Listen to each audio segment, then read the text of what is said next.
Welcome to How to Build a Dragon with the help of artist Anthony James. First, I'm going to start with a few handy hints. Building tip number 1. To open up your cardboard box, look for where it's joined, then slide your finger carefully all the way along. Building tip number 2. When joining edges of cardboard boxes, don't overlap them, just make sure that they just about meet. Building tip number 3. Use the table as your friend and stick the masking tape on the cardboard box and onto the table. Building tip number 4. When sticking masking tape onto your cardboard box, use the half-on, half-off technique. You're ready now to start the big build. First of all, we're going to think about the body. This is going to be the plastic bottle wrapped with paper. First of all, using the half-on, half-off technique, put masking tape all the way around the piece of paper that you're going to use. Carefully lift up your piece of paper with the masking tape all the way around the edges, and then place it back on the table the other side up. Take your plastic bottle and lay it on top of the piece of paper and then roll it around. Carefully press down the masking tape onto the plastic bottle. Now, if you haven't got a plastic bottle, then you could use a box instead, turning the box inside out and sticking the edges together. Make it curvy so that it doesn't look like a cardboard box anymore. Now we're ready to make the tail. Cut out a triangle from the largest cardboard box that you can find. Fold the triangle in half. Stick the sides together with the masking tape. Open up your tail to make a cone shape, and then stick masking tape all the way around the end with the half-on, half-off technique. Your tail is now ready to stick onto your body. Firmly attach the masking tape.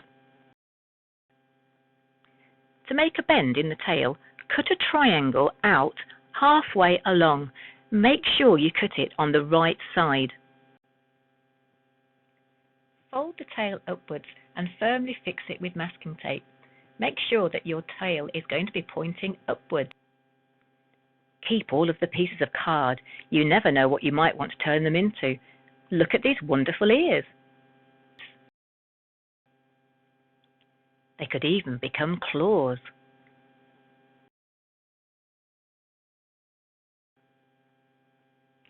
In fact, they could even become anything. Look at these amazing horns. Your dragon is now ready for legs. Cardboard tubes are ideal for this. If you haven't got any, you could always make some. First of all, cut a triangle out, just like you did with the tail. Squeeze the ends together and use masking tape to fix it in place. This is how your dragon's leg will look when it's attached to the body, but we're not going to do that yet. Put it to one side for later.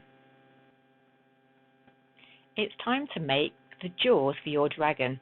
You'll need 2 long triangles.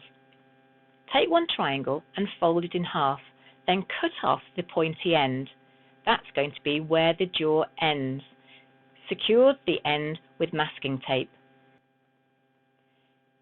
Cut some teeth into your jaw before you start attaching it to the body. Just simply do the same for the top jaw and then firmly stick it onto the body so that it doesn't drop off. Now back to the legs. Put masking tape around the end that you want to stick to the dragon's body. Then cut along the masking tape and open up to create flaps.